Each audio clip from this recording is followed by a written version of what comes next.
ஆரம்ப காலத்தில் ஒரு குரு, அப்போ ஒரு சீடன் இருந்தான். அது வேடிக்கையான குரு, வேடிக்கையான சீடன். ஒரு ஆசிரமம். ஒரு நாள் ஒருத்தன் அவசரமாக அந்த குருவை தேடி வந்திருக்கிறான். என்ன விஷயம்னு விசாரித்தார் குரு. உங்கள் சீடர் என்னை அடிச்சுட்டார் அப்படின்னு புகார் பண்ணானான் அந்த ஆள். குரு சீடனை கூப்பிட்டார். அடிச்சியா இந்த ஆளை அப்படின்னு கேட்டாரான். ஆமான் இருக்கான் சீடன். ஏன் அடித்தே அப்படின்னு கேட்டாரான். இந்த ஆள் உங்களை பற்றி மட்டமாக பேசிவிட்டான், என்னால் அதை தாங்கிக்க முடியல, அதனால தான் அடிச்சுட்டேன்ருக்கான். அப்படி என்ன பேசினான் அப்படின்னு கேட்டாரான். உன்னுடைய குருநாதர் இப்போல்லாம் அர்த்தமில்லாமல் பேச ஆரம்பிச்சுட்டார் அப்படின்னு சொல்லிவிட்டான், அதனால தான் அடிச்சுட்டேன் அப்படின்னானான். அதுக்காக அடித்தே அப்படின்னாரான். நான் அதுக்காக அடிக்கலை குருவே, இப்போல்லாம் நீங்கள் அர்த்தமில்லாமல் பேசுகிறதாக அவன் சொல்கிறான், அப்படின்னா இதுவரைக்கும் நீங்கள் அர்த்தத்தோடு பேசினதாகத்தானே அர்த்தம், அது தப்பு தானே, அதனால தான் அடித்தேன் அப்படின்னானான். ஒரு பெரியவர் உட்கார்ந்துருக்கிறார். அவரை சுற்றி அவருடைய தோழர்கள் உட்காந்துருக்கிறாங்க. ஏதோ ஒரு முக்கியமான செய்தியை அவர் அவங்களுக்கு சொல்லிகிட்டு இருக்கிறார். அவங்களும் ஆர்வமாக கேட்டுக்கிட்டு இருக்கிறாங்க. இந்த சமயத்தில் யாரோ ஒரு ஆள் வேகமாக அங்கே வர்றார். வர்ற வேகத்திலேயே எனக்கு ஏதாவது உதவி செய்யுங்க அப்படின்னு கேட்டுக்கிட்டே வர்றார். கேட்குறது உதவி, ஆனால் குரல் மிரட்டுறது மாதிரி இருக்குது, அதட்டி கேட்குறது மாதிரி இருக்குது. இதை கேட்டதும் அந்த பெரியவர் ஆத்திரப்படலை, ஆனால் அவரை சுற்றி இருந்தவங்க ஆத்திரப்பட்டாங்க. இதை பெரியவர் கவனித்தார். கொஞ்சம் அமைதியாக இருங்கன்னார். வந்தவரை கூப்பிட்டார். அவருக்கு சில பொருள்களை கொடுத்தார். என்னங்க இப்போ உங்களுக்கு மகிழ்ச்சி தானே அப்படின்னார். ஆ அப்படின்னு அலட்சியமாக அவர் சொல்கிறார். நான் உங்களை நல்ல முறையில் நடத்தினேன்னா அப்படின்னு கேட்குறாரு அவர் மறுபடியும். அதெல்லாம் ஒன்றும் இல்லை அப்படின்னு சொல்லி அவர் சொல்லிகிட்டு இருக்கிறாரு. குரலில் கடுமை குறையில.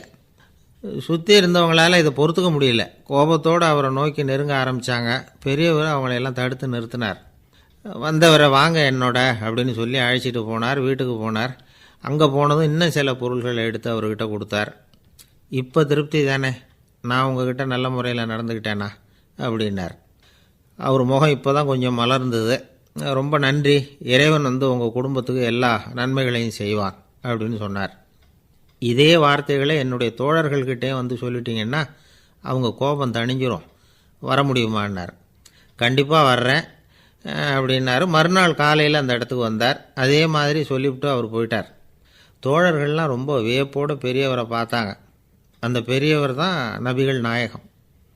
அவர் சொன்னார், ஒருத்தன் ரொம்ப ஆசையாக ஒரு ஒட்டகத்தை வளர்த்துக்கிட்டு வந்தான். ஒரு நாள் அந்த ஒட்டகம் கயத்தை அறுத்துக்கிட்டு ஓடி போயிட்டுது. அக்கம் பக்கத்தில் இருக்கிறவங்கெல்லாம் அந்த ஒட்டகத்தை பிடிக்கிறதுக்கு முயற்சி பண்ணாங்க. அதை துரத்திக்கிட்டு ஓடினாங்க. ஒட்டகம் தாறுமாறாக ஓட ஆரம்பிச்சிது. இந்த சமயத்தில் ஒட்டகத்தை வளர்த்தவன் அங்கே ஓடி வந்தான்.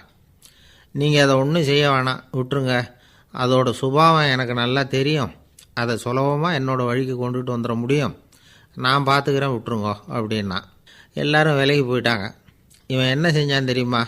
கொஞ்சம் புல்லை கையில் எடுத்துக்கிட்டு அந்த ஒட்டகத்தை நெருங்கினான். அவ்வளவுதான். அது ஓடி இவன் காலடியில் உட்காந்துக்கிட்டது. செல்லமாக அதை அப்படியே தடவி கொடுத்தான். முதுகில் ஏறி உட்காந்துக்கிட்டான். அது பாட்டுக்கு சாதுவாக நடந்து போகுது. இந்த கதையை நபிகள் நாயகம் தம்முடைய தோழர்களுக்கு சொல்கிறார். ஒட்டகத்தை மட்டும் இல்லை, சில மனிதர்களையும் கூட சில விதத்தில் அணுகி தான் அவர்களை சீர்திருத்த வேண்டியிருக்குது அப்படிங்கிறத அவங்களுக்கு உணர்த்தினார். இது ஒரு அழகான உளவியல் அணுகுமுறை. சில குடும்ப தலைவர்கள் கூட இந்த ஒட்டகம் மாதிரி நடந்துக்கிறது உண்டு, அப்புறம் அடங்கி போகிறதும் உண்டு. ஒரு குடும்ப தலைவர் காலையில் எழுந்திரிச்சதுலேருந்து சத்தம் போட்டு கத்திக்கிட்டு இருப்பார். பக்கத்தில் இருந்தவங்கெல்லாம் ஓடி போய் சமாதானம் பண்ணி பார்த்தாங்க. அவர் ஓயறது மாதிரி தெரியல. கடைசியில் அவர் மனைவி வந்தாங்க. நீங்கள் எல்லாம் விலகி போயிடுங்க, அவர் சுபாவம் எனக்கு தெரியும், நான் பார்த்துக்கிறேன் அப்படின்னாங்க. சரின்னு எல்லோரும் போயிட்டாங்க. சாயந்தரமாக பார்க்குறாங்க, அவர் சத்தம் இல்லாமல் ஒரு மூலையில் உட்காந்துருக்கிறார். ரொம்ப சாதுவா. ஆச்சரியமாக இருந்தது. என்னம்மா பண்ணீங்கன்னு கேட்டாங்க. அது ஒன்றும் இல்லைங்க, ஒரு வேளை சாப்பாட்டை நிறுத்தினேன், பட்னி போட்டேன், அவ்வளவுதான் அப்படின்னாங்க அந்த அம்மா. ஒரு ராஜா ஊரெல்லாம் சுற்றி பார்த்துட்டு வரலாம்னு ஒரு நாள் புறப்பட்டு போனார். ஒரு இடத்துல தறி நெசவு வேலை ரொம்ப மும்முரமாக நடந்துக்கிட்டு இருந்தது. ஒரு பெரியவர் தறியால் நெசவு வேலை செஞ்சுக்கிட்டு இருந்தார். பக்கத்தில் ஒரு அழகான பொண்ணு உட்காந்து நூலை சுற்றிக்கிட்டு இருக்குது. ராஜா அந்த பெரியவரை பார்த்து யார் இந்த பொண்ணுன்னு விசாரித்தார். ராஜா அப்படி கேட்டதும் அவருக்கு ரொம்ப பெருமையாக போயிட்டுது. ஏன்னா உட்காந்துருந்தது அவரோட மகள். அரசே, இது என்னுடைய மகள், இவ வேகமாக நூல் திரிக்கக்கூடியவள், வைக்கோல் எடுத்து இவ திரிச்சா கூட அது எல்லாம் பவுனிழையாக வெளியில் வரும் அப்படின்னு ஒரு ராசி இவளுக்கு அப்படின்னு ரொம்ப பெருமையாக ராஜா கிட்ட சொன்னார். ராஜா இதை கேட்டதும் அசந்துட்டார். அப்படியா, இவ்வளவு அழகும் சாமர்த்தியமும் உள்ள இந்த பொண்ணு என்னோட வரட்டுமே, இவளை என் மருமகளை ஆக்கிக்கிறேன் அப்படின்னார் ராஜா. அந்த பெரியவருக்கு ஒன்றும் புரியல. ஏதோ கொஞ்சம் பெருமையாக சொல்ல போவோ அது இப்படி ஆகிட்டுதே அப்படின்னு கவலைப்பட்டார். இருந்தாலும் ராஜா பேச்ச தட்ட முடியுமா, மகளை அனுப்பி வச்சுட்டார். ராஜா அந்த பொண்ணை அரண்மனைக்கு அழைச்சிட்டு வந்தார். அங்கே ஒரு அறையில் வச்சு பூட்டி விட்டார். அந்த ரூமு நிறைய வைக்கோலை கொண்டாந்து போட்டு அடைச்சாங்க. 3 ராட்டைகள் வேறு வச்சுருந்தாங்க. நாளைக்கு பொழுது விடியறதுக்குள்ளே நீ இந்த வைக்கோலையெல்லாம் தங்க இழைகளாக மாற்றி காட்டணும். நாளைக்கு காலம்புறம் வந்து நான் இந்த அறை கதவை திறப்பேன். உன் தகப்பன் சொன்னது மாதிரி எல்லாம் தங்கமாக மாறி இருக்கணும், இல்லைன்னா நீ உயிர் தப்ப முடியாது அப்படின்னு உத்தரவு போட்டார். பாவம் அந்த பொண்ணு என்ன பண்ணும், பகல் பூரா அழுதுகிட்டே உட்காந்துருக்குது. ராத்திரி பூராவும் தூக்கம் வரல. மறுநாள் அதிகாலை நேரத்தில் யாரோ கதவை தட்டுற சத்தம் கேட்டுது. பயந்துக்கிட்டே கதவை திறக்கிறா. திறந்து பார்த்தா வெளியில் 3 அவலட்சணமான பெண்கள். ஒருத்திக்கு வந்து கால் அகலமாக முறை மாதிரி இருக்குது, இன்னொருத்திக்கு கட்டை விரல் கரண்டி மாதிரி பெருசாக இருக்குது, 3ஆவது பொண்ணுக்கு உதடு தடித்து ரப்பர் மாதிரி தொங்கிக்கிட்டு இருக்கு. யார் நீங்கள், உங்களுக்கு என்ன வேணும் அப்படின்னு கேட்குது இந்த பொண்ணு. நாங்கள் உங்களுக்கு உதவி செய்கிறதுக்கு தான் வந்திருக்கிறோம் அப்படின்னு சொல்லி உள்ளே வந்தாங்க. உட்காந்தாங்க. கொஞ்ச நேரத்துக்குள்ளே உள்ளே இருந்த வைக்கோலையெல்லாம் தங்க இழைகளாக மாற்றி கொடுத்துட்டு போயிட்டாங்க. காலையில் ராஜா வந்தார், பார்த்தார். ஆகா பேஷுனார். இன்னும் கொஞ்சம் வைக்கோலை கொண்டாந்து அந்த ரூமில் போட சொன்னார். இந்த வைக்கோலையும் இன்றைக்கி தங்கமாக மாற்றிவிடு, நாளைக்கு மறுநாள் உனக்கும் இளவரசனுக்கும் கல்யாணம்னு சொல்லிவிட்டார். இன்றைக்கி ராத்திரி அந்த 3 பொண்ணுங்களும் வந்தாங்க. வைக்கோலை பொண்ணு இழைகளாக மாற்றினாங்க, புறப்பட்டாங்க. இந்த பொண்ணு அவங்க காலில் விழுந்து வணங்கினா. என் உசுரை காப்பாற்றினீங்க, உங்களுக்கு நான் என்ன கைமாறு செய்ய போகிறேன் அப்படின்னா. பயப்படாத, நீ விரும்பினா எங்களுக்கு ஒரு உதவி செய்யலாம். உன்னுடைய கல்யாணத்துக்கு நாங்கள் 3 பேரும் வரோம். நீ எங்களை வந்து வரவேற்று ராஜாக்கிட்டேயும் இளவரசர்கிட்டையும் நாங்கள் வந்து உன்னோட பெரியப்பா பொண்ணுங்கன்னு சொல்லி அறிமுகப்படுத்தி வை, நாங்கள் விருந்து சாப்பிட்டுட்டு போயிடுறோம் அப்படின்னாங்க. ரொம்பவும் சந்தோஷமாக சரின்னு ஒத்துக்கிட்டா. கல்யாண நாள் வந்தது. கல்யாணம் ரொம்ப கோலாகலமாக நடந்துக்கிட்டு இருக்கு. எல்லா தேசத்து ராஜா ராணிகளும் வந்துக்கிட்டு இருக்கிறாங்க. அந்த 3 அவலட்சணமான பொண்ணுங்களும் வந்து சேர்ந்தாங்க. யார் இவங்கன்னு கேட்டார் ராஜா. என் பெரியப்பா பொண்ணுங்க அப்படின்னா அந்த பொண்ணு. காலும் உதடும் கட்டை விரலும் ஏன் இப்படி உங்களுக்கு அவலட்சணம் ஆயிட்டுது அப்படின்னு கேட்டார். அதுக்கு அந்த பொண்ணுங்க பதில் சொன்னாங்க. என்ன செய்கிறது, ஓயாமல் வைக்கோலை நூற்று ஒருத்தியோட கட்டை விரல் அப்படி கரண்டி மாதிரி ஆயிட்டுது, நாக்கில் தொட்டு தொட்டு திரிச்சதுனால ஒருத்தியோட உதடு அப்படி ஆயிட்டுது, காலால் கட்டையை அழுத்தி அழுத்தி தறி போட்டதுனால இன்னொருத்தையோட கால் அப்படி ஆயிட்டுது. உங்கள் மருமகளாக வந்திருக்கிற இந்த பொண்ணு அந்த 3ஐயுமே செய்ய தெரிஞ்சவ தான். என்ன ஆக போதோ இன்னும் கொஞ்ச நாளில் அப்படின்னாங்க. அவ்வளவுதான். ராஜா பயந்துட்டார். அம்மா, இன்னையிலேருந்து நீ இளவரசனின் மனைவி, நீ எப்பவும் அழகாக இருக்கணும், அதனால் நீ இனிமேல் வைக்கோலை திரிக்கவே கூடாது அப்படின்னு உத்தரவு போட்டார். அவளை இக்கட்டான சூழ்நிலையிலேருந்து காப்பாற்றின அந்த 3 பொண்ணுங்களும் சந்தோஷமாக திரும்பி போயிட்டாங்களாம். சுவாமி சின்மயானந்தர் இந்த கதையை சொல்லியிருக்கிறார். தன்னலம் மறந்து சுயலாபத்தை வந்து தியாகம் செய்கிறது வைக்கோல்லேருந்து தங்க இழையை நூக்கிறது மாதிரி அப்படிங்கிறார் அவர். அது இருக்கட்டும், இப்போ நம்ம கதைக்கு வருவோம். ஒரு ராஜா தன்னோட மகனுக்கு சுயவரம் நடத்தினார். எல்லா தேசத்திலிருந்தும் ராஜகுமாரர்கள் வந்திருந்தாங்க.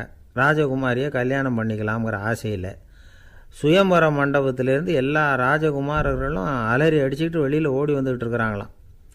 ஏன் இப்படி எல்லாரும் மிரண்டு போய் ஓடி வர்றாங்கன்னு கேட்டார் ஒருத்தர். அதுக்கு இன்னொருத்தர் விவரம் சொன்னார்.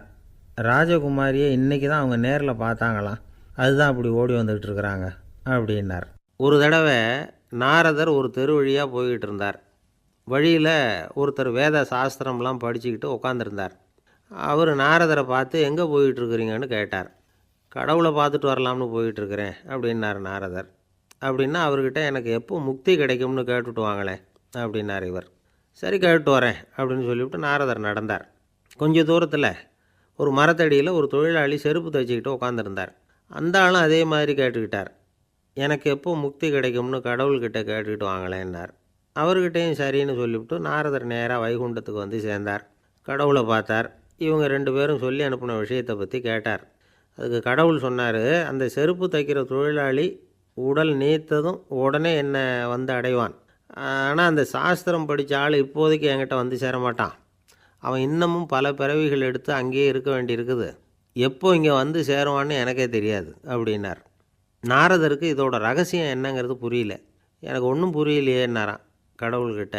சீக்கிரம் புரிஞ்சுக்குவேன், நீ திரும்பி போகிறப்போ நான் இங்கே வைகுண்டத்தில் என்ன செஞ்சுக்கிட்டு இருக்கேன்னு கேட்டால், ஒரு ஊசியின் துவாரத்தில் ஒரு யானையை கோத்துக்கிட்டு இருக்கிறேன்னு அவங்கக்கிட்ட சொல்லு அப்படின்னார் கடவுள் சிரிச்சுக்கிட்டே. நாரதர் பூமிக்கு திரும்பினார். கடவுளை பார்த்தீங்களா எப்படி இருக்கார் அப்படின்னு விசாரித்தார் வேத சாஸ்திரம் படித்தவர். ஓ பகவானா, அவர் யானையை ஊசியின் காதில் நுழைச்சிக்கிட்டு இருக்கிறார் பார்த்தேன்னார் நாரதர். ஊசி காதில் யானையா? அது எப்படி முடியும்? நீங்கள் சொல்கிறத நான் நம்ப மாட்டேன்னு விட்டார் அவர். சரி, இந்த ஆளுக்கு இறைவன் பேரில் நம்பிக்கை இல்லை அப்படிங்கிறத நாரதர் புரிஞ்சுக்கிட்டார். அடுத்தபடியாக அந்த தொழிலாளி இருந்த இடத்துக்கு போனார். இறைவனை பார்த்தீங்களான்னு கேட்டார் அவர். பார்த்தேன், ஒரு ஊசி துவாரத்தில் யானையை கோத்துக்கிட்டு இருந்தார் அப்படின்னு சொல்லிவிட்டு நாரதர் அந்த ஆள் முகத்தை கவனித்தார். அந்த தொழிலாளி இதை கேட்டுட்டு கொஞ்சம் கூட ஆச்சரியப்படலை. அவரால் முடியாத காரியம் கூட உண்டானார். என்ன இப்படி சொல்கிற, ஊசியின் துவாரத்தில் யானையை கோக்க முடியும்னு நீ நம்புறியா அப்படின்னு கேட்டார் நாரதர். நிச்சயமாக நம்புகிறேன்னார் அவர். அது எப்படி அப்படின்னு கேட்டார் இவர். இதோ பாருங்கள், நான் இந்த ஆலமரத்தடியில் தான் தினமும் உட்காந்துருக்கிறேன். தினமும் இந்த மரத்திலிருந்து எவ்வளவோ பழம் கீழே விழுது.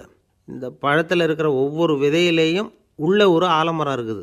ஒரு சின்ன விதைக்குள்ளே ஒரு பெரிய ஆலமரம் இருக்க முடியுங்கிறப்போ ஊசி துவாரத்தில் கடவுள் யானையை நுழைய வச்சாருங்கிறத ஒத்துக்கிறதுல என்ன கஷ்டம் இருக்குது அப்படின்னு ரொம்ப சர்வசாதாரணமாக பதில் சொன்னாராம் அந்த தொழிலாளி.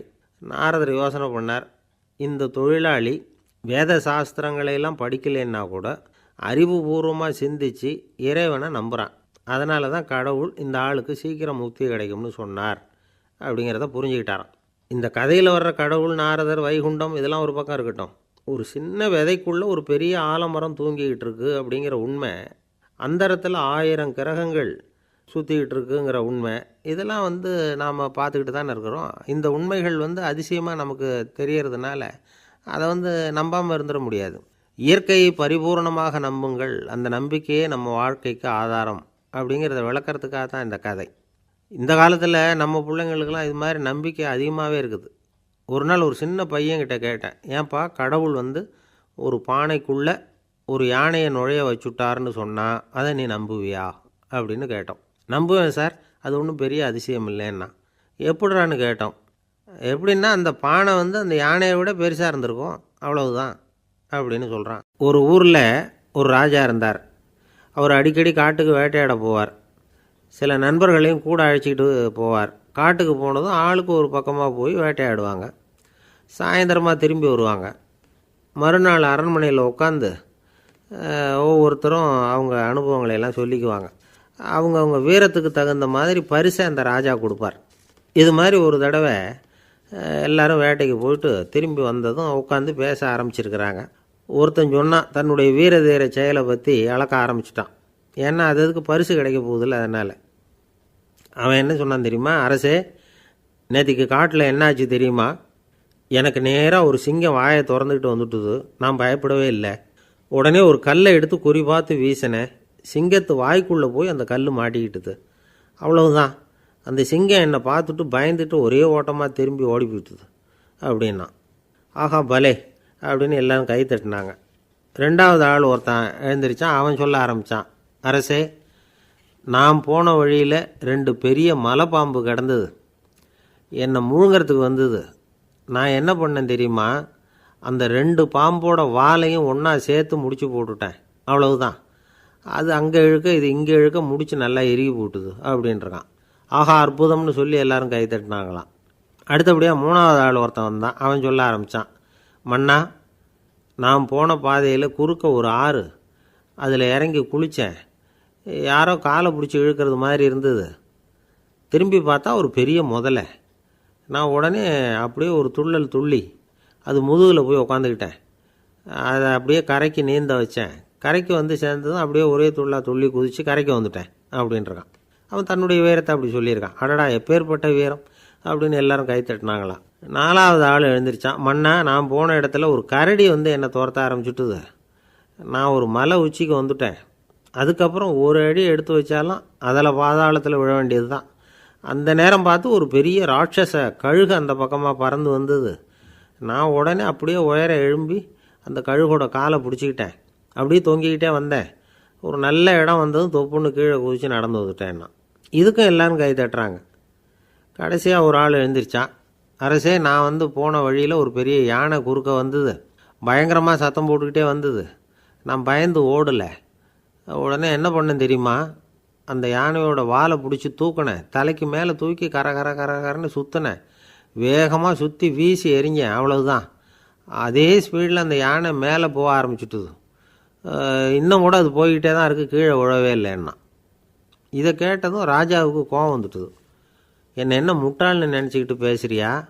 யானையை நீ வாலை பிடிச்சி தூக்குன, அதை நான் நம்பணுமா அப்படின்னார். உடனே இவன் பணிவாக பதில் சொன்னான். அரசே, ஒரு சிங்கத்து வாயில் கல் மாட்டிக்கிட்டதை நம்புறீங்க, மலைப்பாம்பு வாலை பிடிச்சி முடிச்சு போட்டதை நம்புறீங்க, முதல்ல முதுகில் சவாரி பண்ணதையும் நம்புறீங்க, கழுகு காலை பிடிச்சிக்கிட்டு பறக்கிறதையும் நம்புறீங்க. அப்படி நம்புகிறப்போ நான் சொன்னதை மட்டும் நம்பக்கூடாதா அப்படின்னு கேட்டானான். பொய் சொன்னவங்கெல்லாம் தலையை தொங்க போட்டுக்கிட்டாங்களாம். ராஜா அவங்கள பார்த்து சொன்னாராம், நீங்கள் எல்லாரும் என்னை முட்டாளாக்கியிருக்கிறீங்க. கடைசியாக பேசின இவன் தான் எனக்கு உண்மை எது பொய் எதுங்கிறத புரிய வச்சிருக்கிறான். இவன் தான் உண்மையான தைரியசாலி அப்படின்னு சொல்லி அவனுக்கே பரிசையெல்லாம் கொடுத்து பாராட்டினாராம். இப்படி ஒரு கதை. உண்மையை நிலைநாட்டுகிறவன் தான் உண்மையான வீரன் அப்படிங்கிறத இதிலிருந்து நாம் புரிஞ்சுக்கணும்.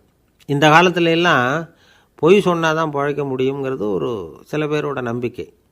ஒரு அப்பாவுக்கு தன் மகனுக்கு பொய் சொல்ல தெரியலையேங்கிற கவலை. பொய் சொன்னால் தான் இந்த உலகத்தில் பிழைக்கலாம், ஆனால் இவனுக்கு அது தெரியலையே, அதனால் இவனை அழைச்சிட்டு போய் நடுக்கடலில் விட்டுட்டு வந்துடுவோம் அப்படின்னு அழைச்சிட்டு புறப்பட்டான். கடற்கரைக்கு போனான். மகனுக்கு சந்தேகம், எங்கேப்பா என்னை அழைச்சிட்டு போகிறேன்னு கேட்டிருக்கான். கடலில் மீன் பிடிக்க கற்றுக் கொடுக்க போகிறேன் உனக்கு அப்படின்னானா. நான் ஏற்கனவே மீன் பிடிச்சிட்டேனேன்னானா இவன் மகன்.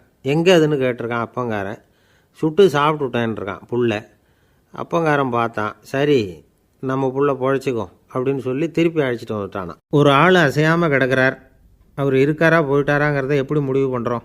அவர் மூக்குக்கு முன்னாடி புறங்கையை வச்சு பார்க்குறோம், மூச்சு வருதா இல்லையா அப்படிங்கிறத கண்டுபிடிக்கிறதுக்காக. மூச்சுங்கிறது அவ்வளவு முக்கியமான ஒரு விஷயம். சுவாசம் இல்லைன்னா எதுவுமே இல்லை. நம்ம பூமி இருக்க அது கூட சுவாசிக்குதுங்கிறத சோவியத் விஞ்ஞானிகள் கண்டுபிடிச்சிருக்கிறாங்க.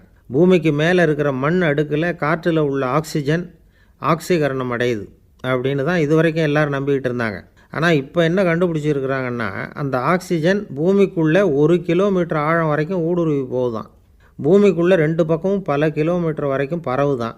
பூமிக்குள்ளே இருக்கிற நீர்நிலை அடுக்குகள் தான் நுரையீரல் செய்கிற வேலையை செய்யுதான்.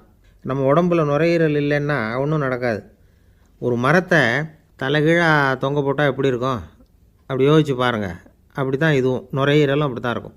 வலது பக்கம் ஒன்று, இடது பக்கம் ஒன்று. வலது பக்கம் நுரையீரல் கொஞ்சம் பெருசாக இருக்கும், நுட்பமான நரம்பு குழாய்கள் அதில் இருக்கும். கோடிக்கணக்கான நுண்ணிய குழாய்களை வச்சுக்கிட்டு தான் அது வேலை செய்யுது. 25 கோடி குழாய்கள் இருக்கும். அதை அப்படியே முழுசாக பிரித்து பரப்புனா ஒரு டென்னிஸ் கோர்ட்டில் பாதி பரப்பளவு இருக்குமா. நுரையீரல் நிறம் கருஞ்சிவப்பு தான். புகை அதிகமாக உள்ளே போச்சுன்னா அது கருப்பாயிடுது. காற்றுல உள்ள பிராணவாயுவை இது இழுத்து எடுத்துக்கிட்டு ரத்தத்தை சுத்தப்படுத்துகிற முக்கியமான வேலையை இது செய்யுது. அசுத்த காற்றை வெளியில் அனுப்பி வச்சுருது. ஒருத்தர் வேகமாக ஓடி வரார், அவருக்கு மூச்சு இறைக்கும், பயங்கரமாக எதையாவது பார்த்து விடுறார், உடனே மூர்ச்சை ஆகிடுவார். இது மாதிரி சமயங்களில் வேறு எந்த தூண்டுதலும் இல்லாமல் நுரையீரல் தானாகவே இயங்கும்.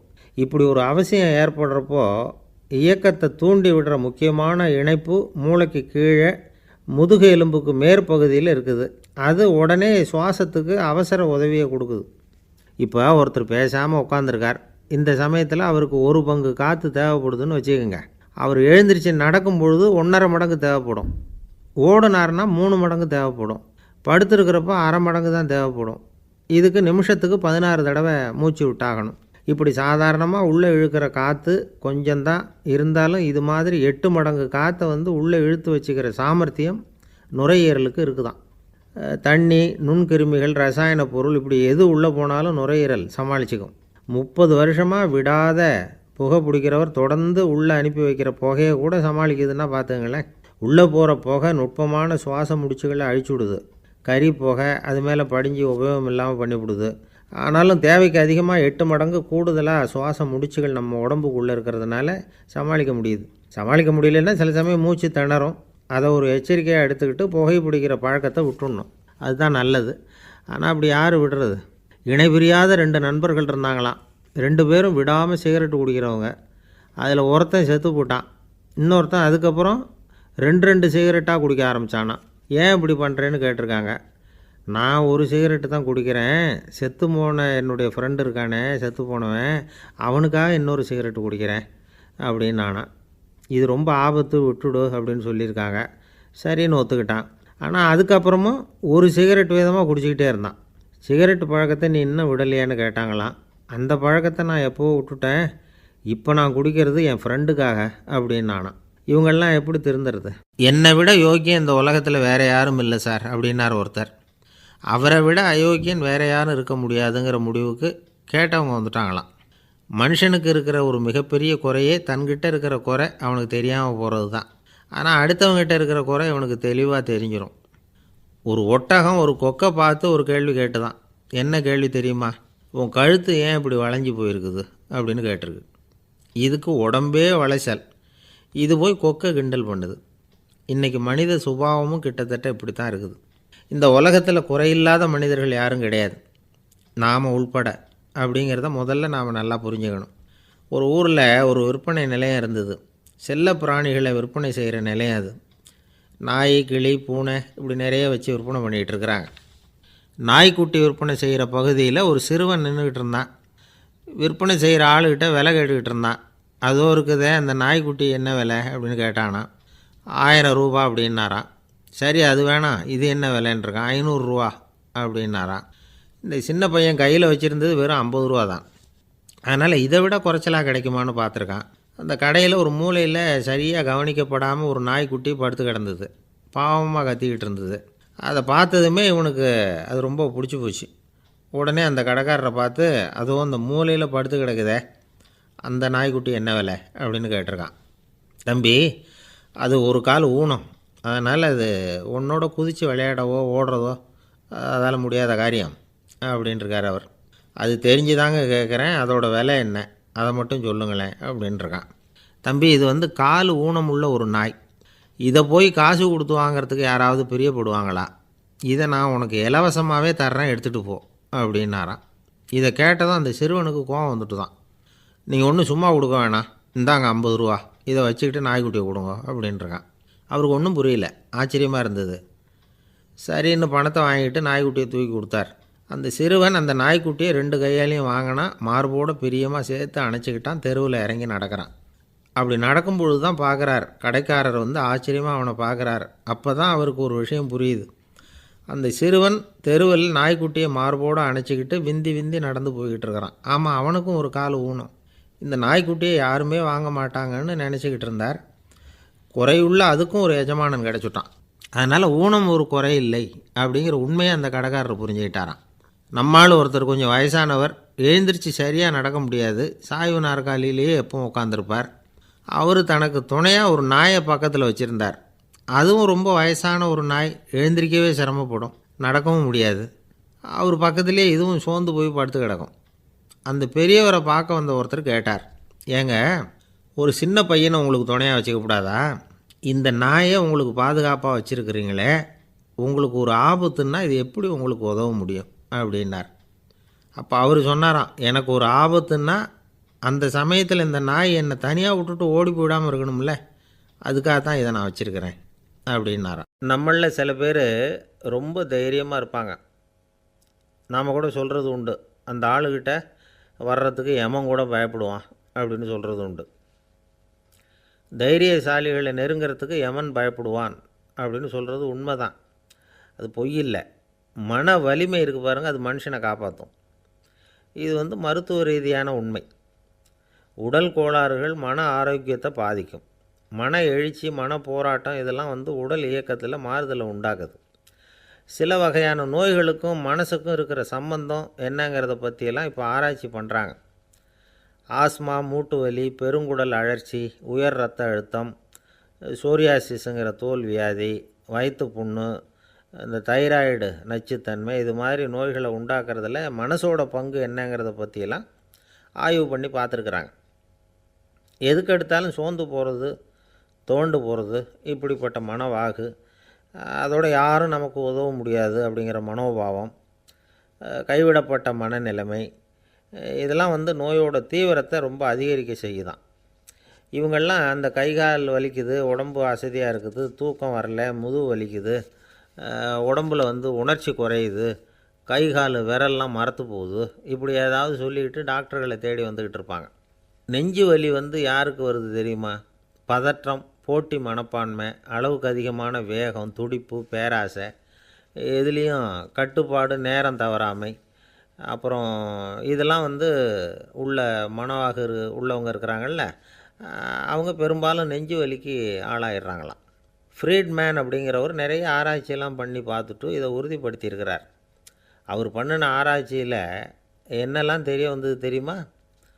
பொறுப்பு அதிகம் உள்ளவங்களுக்கு கண்டிப்பாக இரத்த அழுத்தம் வரும், அதிகமாக இருக்குமா. அதே மாதிரி கண்டிப்பாக இருக்கிறாங்கல்ல, அவங்களுக்கும் இரத்த அழுத்தம் அதிகரிக்குமா.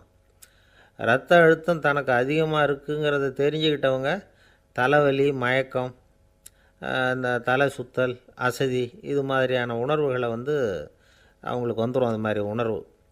ஆனால் உண்மை என்ன தெரியுமா? இதெல்லாம் இரத்த அழுத்தத்தினால இல்லை, இரத்த அழுத்தம் கட்டுப்பாட்டுக்குள்ளே இருந்தால் கூட இவங்க இப்படி நினைக்கிறாங்களாம். இதுக்கு காரணம் மனசு தான் அப்படிங்கிறார் அவர். சில பேர் எப்படி தெரியுமா? ஒருத்தர் மாரடைப்பால் இறந்து போனார் அப்படின்னு கேள்விப்பட்டால் போதும், இறந்து போகிறதுக்கு காரணம் இதயம்தான் அப்படிங்கிற பீதியால், இதய தளர்ச்சி அப்படிங்கிற மனநோயால் பாதிக்கப்படுறார். இவங்கெல்லாம் அடிக்கடி தங்களுடைய இதய பகுதியை தொட்டு பார்த்துக்குவாங்க, நாடியை பிடிச்சி பார்த்துக்குவாங்க, அடிக்கடி மூச்சை உள்ளுக்கு இழுத்து வெளியில் விட்டு வலி வருதா அப்படின்னு பார்த்துக்கிட்டு இருப்பாங்க. வேறு எங்கேயாவது வலிச்சா கூட நெஞ்சை வலிக்குதா அப்படின்னு பார்ப்பாங்க. நெஞ்சு வலிக்குதுன்னு கூட சில பேர் சொல்ல ஆரம்பிச்சிருவாங்க. ஆஸ்மாவுக்கும் மனசுக்கும் சம்பந்தம் உண்டு. தீர்வு காண முடியாத மன போராட்டங்கள் எல்லாத்துக்கும் அடுத்தவங்களையே சார்ந்து இருக்கிற மனநிலை, இதெல்லாம் ஆஸ்மாவினுடைய தீவிரத்தை அதிகப்படுத்திடும். பயம், இது எப்படின்னா என்ன நடக்குமோங்கிற பதற்ற நிலை, அப்புறம் இந்த பயம், இதெல்லாம் சுவாசித்தலை அதிகரிக்க செய்யுது இல்லையா. இதனால் இரத்தத்தின் காரத்தன்மை அதிகமாகி நோயின் தீவிரமும் அதிகமாகுது. மன போராட்டம், மனக்கவலை, மன இறுக்கம், இதெல்லாம் தோல் வியாதியை தூண்டி விடுதான். இது மாதிரி இன்னும் எவ்வளவோ இருக்குது. அதனால் இன்றைக்கி நமக்கு தேவை என்னென்னா மன வலிமை, மலர்ந்த முகம், இது ரெண்டும் இருந்துட்டுதுன்னா பலவிதமான நோய்கள் நம்மக்கிட்ட நெருங்கி வராது. டாக்டர், என்ன நெருங்காமல் இருக்கிறதுக்கு நான் ஒரு காரியம் பண்ணுறேன் அப்படின்னார் ஒருத்தர். அவர் என்ன அர்த்தத்தில் சொன்னார்னா, டாக்டர் அவரை நெருங்காமல் இருக்கிறதுக்கு அவர் ஒரு காரியம் பண்ணுறாராம். நண்பர்கிட்ட சொன்னார். நண்பர் கேட்டார், அது என்ன காரியம் பண்ணுற அப்படின்னு கேட்டார். தினம் ஒரு ஆப்பிள் பழம் சாப்பிட்றேன்னார் அவர். ஏன்னா ஆங்கிலத்தில் ஒரு பழமொழி சொல்லுவாங்கள்ல, an apple a day keeps doctor away அப்படிம்பாங்க. ஒரு ஆப்பிள் பழம் சாப்பிட்டா டாக்டர் விலகியே இருப்பார், டாக்டர்கிட்ட போக வேண்டிய அவசியம் இருக்காது அப்படிங்கிறதுக்காக அந்த பழமொழி சொல்கிறது. என்ன, நான் யாருமே நெருங்காமல் இருக்கிறதுக்கு நான் ஒரு காரியம் பண்ணுறேன்னார் இன்னொருத்தர். டாக்டர் நெருங்காமல் இருக்கிறதுக்கு ஆப்பிள் பழம் சாப்பிட்றேன்னார் அவர். என்னை யாருமே நெருங்காமல் இருக்கிறதுக்கு நான் ஒரு காரியம் பண்ணுறேன்னார் இன்னொருத்தர். அது என்னன்னு கேட்டோம். தினம் ஒரு பூண்டு சாப்பிட்றேன்னார். ஏ கார்லிக் எ டே கீப்ஸ் எவ்ரிபடி அவே அப்படின்னு அதுக்கு ஒரு புது விளக்கமும் கொடுத்தார். காசி மாநகரத்தை பிரம்மதத்தன் அப்படிங்கிற ராஜா ஆட்சி பண்ணிட்டு வந்தார். அவர் ஒவ்வொரு வருஷமும் ஒரு திருவிழா நடத்துறது வழக்கம். எல்லா தேசத்திலிருந்தும் எல்லா வகையான ஜனங்களும் அதில் கலந்துக்குவாங்க. ஒரு சமயம் அது மாதிரி விழா நடந்துக்கிட்டு இருந்தது. வைகுண்டத்திலேருந்து, தேவலோகத்திலேருந்து நிறைய தேவகுமாரர்கள்லாம் காசி நகருக்கு அப்போது வந்திருந்தாங்க. அதில் முக்கியமாக ஒரு 4 தேவகுமாரர்கள், அந்த 4 பேரையும் சுற்றி ஏகப்பட்ட கூட்டம். அப்படி என்ன விசேஷம் அவங்கக்கிட்ட அப்படின்னா, மற்றவங்களை விட அவங்க முகம் அழகாக இருந்ததா அப்படி பார்த்தா அப்படியும் இல்லை. அவங்க அணிஞ்சிருந்த மலர் மாலைகள் தான் அதுக்கு காரணமாக. அந்த மலர்கள்லேருந்து அப்படி ஒரு அபூர்வமான நறுமணம், இதுக்கு முன்னாடி இப்படி ஒரு நறுமணத்தை அந்த ஊர் ஜனங்க அனுபவிச்சதே இல்லை. அதுதான் அந்த 4 பேரையும் சுற்றி கூட்டம். எல்லோரும் கேள்வி கேட்க ஆரம்பித்தாங்க. உடனே அந்த 4 தேவகுமாரர்களும் எல்லாருக்கும் தெரியும்படியாக வானத்தில் எழும்பி கொஞ்சம் உயரமாக நின்றுக்கிட்டாங்க. கீழே நின்றுக்கிட்டு இருந்த அரசன்லேருந்து ஆண்டி வரைக்கும் ஒருத்தர் பாக்கி இல்லாமல் ஒரே குரலில் எல்லாரும் அவங்கள பார்த்து, எங்களுக்கும் இது மாதிரி மாலையை போட்டுக்கணும்னு ஆசையாக இருக்குது, அதுக்கு நீங்கள் தான் அருள் பண்ணணும் அப்படின்னு கேட்டுக்கிட்டாங்க. மாலை போட்டுக்கிறதுனா எல்லாருக்கும் ஆசையாக தானே இருக்கும். அந்த 4 தேவகுமாரர்களில் ஒருத்தர் புத்தர் பிரான். அவர் சொன்னார், பூலோகவாசிகளே, நான் சொல்கிறத கொஞ்சம் பொறுமையாக கேளுங்க. கக்காரு அப்படிங்கிற கற்பக விருஷத்தின் மலர்களால் தொடுக்கப்பட்டது இந்த மாலை. இதுக்கு நிறைய சக்தி உண்டு. எந்த காலமும் இது வாடாது, வாசனையும் குறையாது. ஆனால் இதை அணிந்து கொள்கிறதுக்கு சில தகுதிகள் தேவை அப்படின்னார். என்ன தகுதி அது சொல்லுங்களேன் அப்படின்னு ஏக காலத்தில் எல்லாரும் சத்தம் போட்டாங்க. தீய இயல்புகள் உள்ளவங்க, இழிந்த சிந்தனை, இழிந்த செயல் உள்ளவங்க இந்த மாலையை அணிய முடியாது அப்படின்னார். அவ்வளோதான். கூட்டத்தில் சத்தம் போட்டவங்கள்லாம் மெதுவாக அப்படி அடங்க ஆரம்பிச்சிட்டாங்க. இன்னொரு தேவகுமாரன் சொன்னார், அடுத்தவங்க பொருளை அபகரிக்காதவன், அடுத்தவங்களுக்கு கெடுதல் பண்ணக்கூடிய பொய் பேசாதவன், பேராசையினால் கெட்ட வழியில் பொருள் ஈட்ட நினைக்காதவன் இந்த மாலையை போட்டுக்கலாம் அப்படின்னார். கூட்டத்திலிருந்து யாரும் முன்னுக்கு வரல. ஒரே ஒரு ராஜகுரு மட்டும் கொஞ்சம் முன்னாடி வந்தார். பெரியவர், படித்தவர் அவர். எனக்கு தகுதி இருக்குது அந்த மாலையை போட்டுக்கிறதுக்கு அப்படின்னார்.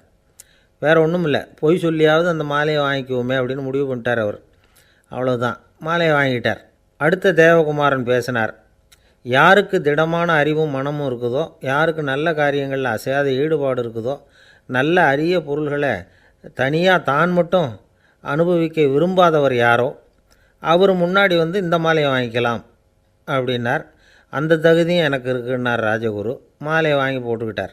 இன்னொரு ராஜகுமாரன் பேச ஆரம்பித்தார். அறநெறியில் செல்வம் சேர்க்கணும், ஆடம்பர பொருள்களுக்கு அடிமையாகக்கூடாது, வெற்றி அடைஞ்சாலும் கர்வம் வரக்கூடாது, அப்படிப்பட்டவங்க இந்த மாலையை போட்டுக்கலாம்னார்.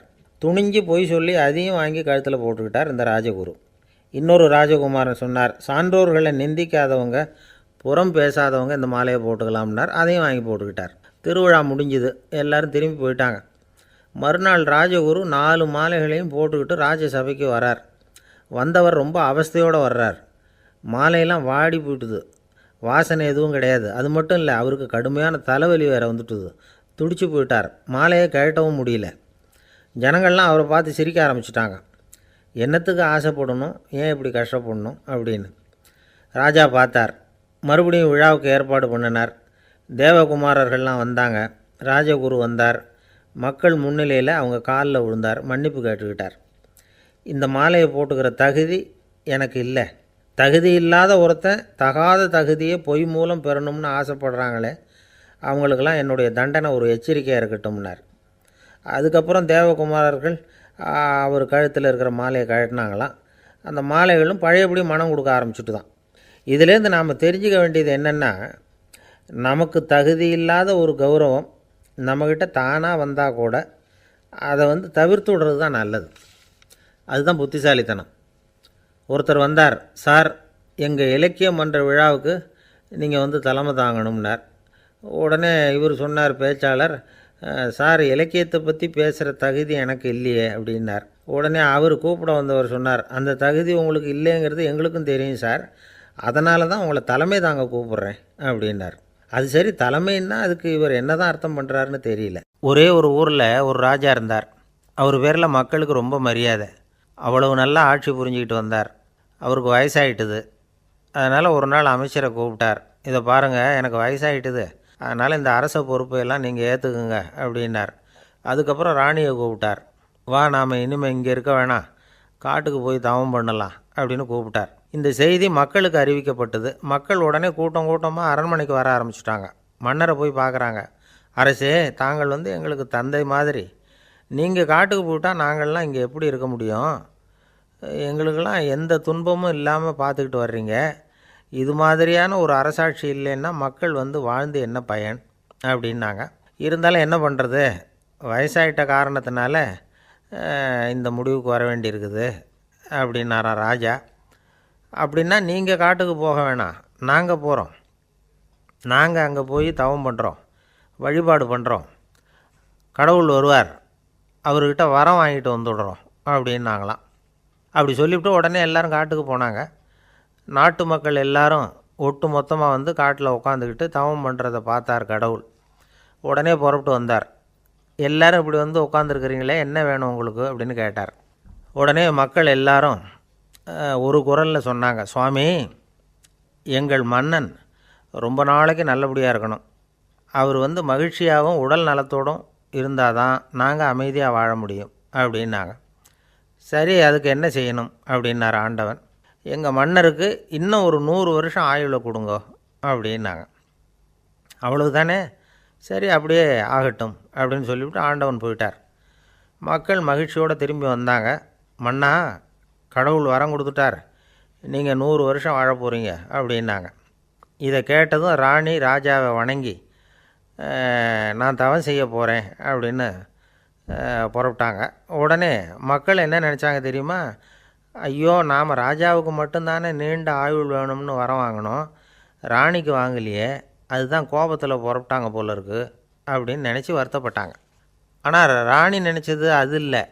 ராணி போய் தவம் பண்ணாங்க, கடவுள் காட்சி கொடுத்தார். இவங்க கேட்குறாங்க, சுவாமி, ராஜாவுக்கு மட்டும் 100 வருஷம் ஆயுள்னு வரம் கொடுத்துட்டீங்க, அப்படின்னா குடிமக்களும் 100 வருஷம் இருக்கணும்.